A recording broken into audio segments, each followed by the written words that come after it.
Croatia! Home of stunning landscapes, lots of history, really cool old towns, and some seriously epic hikes. We recently explored the country and found 4 of our favorites, most of which are highly accessible, one of which is absolutely worth the trek. Dozens of waterfalls, anyone? We thought so. We kicked off our trip in Croatia in Dubrovnik with a hike up Serj, a hill located right on the edge of Old Town that starts as a wild and wonderful forested area and turns into a fairly rocky trail leading to the top of the hill. Now, the majority of the trail itself isn't much to write home about, lots of switchbacks and chunky gravel paths, but you do get excellent views of Old Town and the cobalt Mediterranean Sea almost all the way up.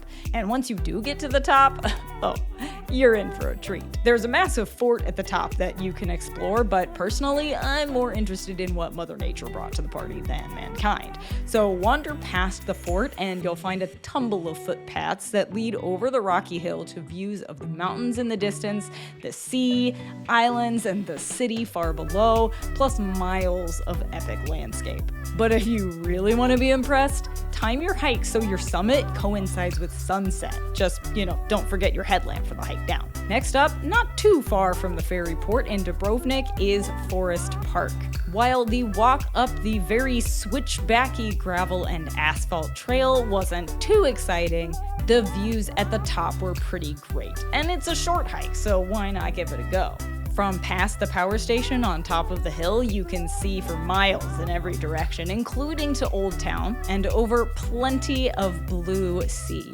Not too shabby, I gotta say. Next up, we took a ferry to Split, Croatia. Now, Split may be known for its historic buildings and impressive Diocletian's palace, and for good reason, but on the edge of the old city, where most of the residents actually live and work, is sprawling and surprising Marian Park. I say surprising because it has everything. Shady trails, rocky paths, abandoned monasteries built into cliffs, even beaches. The trails are abundant and wildly interconnected, so you can stick to easy wide gravel paths or curve up, down, and all around on more narrow and verdant single track. One thing you shouldn't miss, the old church and beach. A pebble cove that offers great swimming and snorkeling in the stupid clear water, spigots to refill your water bottles, and even a cafe in the summer.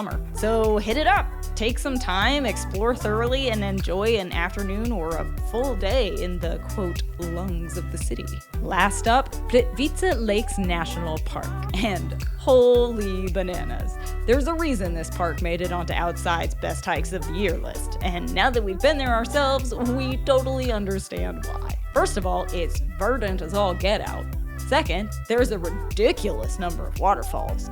Third, well, honestly, no additional points needed, especially after seeing all these waterfalls, am I right? The whole park is stunning, but we took Route H, which involved a shuttle ride, hike, ferry, hike, and shuttle ride. Transportation within the park is free, and we were never out of earshot of a waterfall. The scenery was downright gorgeous, even on an overcast day, but honestly, the finicky weather played to our advantage because fewer visitors were on the trails clogging viewpoints, and it was magnificent. Most of the path is easy and fairly level, with a few stairs and gradual downhills, and one big up at the end, and a lot of it is on boardwalks right next to lakes and falls. Honestly, one of the highlights of our adventure in Croatia. If you don't hit it up while you're in Croatia, what are you doing with your life? Naturally, these hikes aren't all in the same region, so you'll have to be able to get around if you want to do them all, and, more, because there were plenty more hikes in the area. You can rent a car, of course, which might be beneficial as long as you're not staying near the old towns of any cities, because there's little to absolutely zero parking, but there is also abundant public transportation available. Coaches and ferries are an easy way to get from place to place if you don't want to drive yourself, though. We used the new website and app Omio, who let us test out the platform by sponsoring a few legs of our journey, to not only search for transportation options, but also book directly within the platform.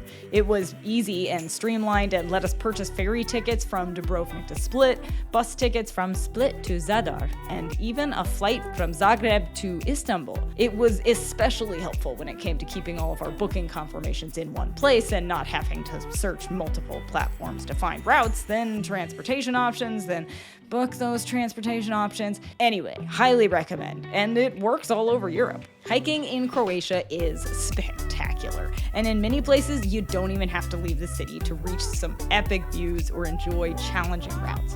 So get out there and explore already. Wander on.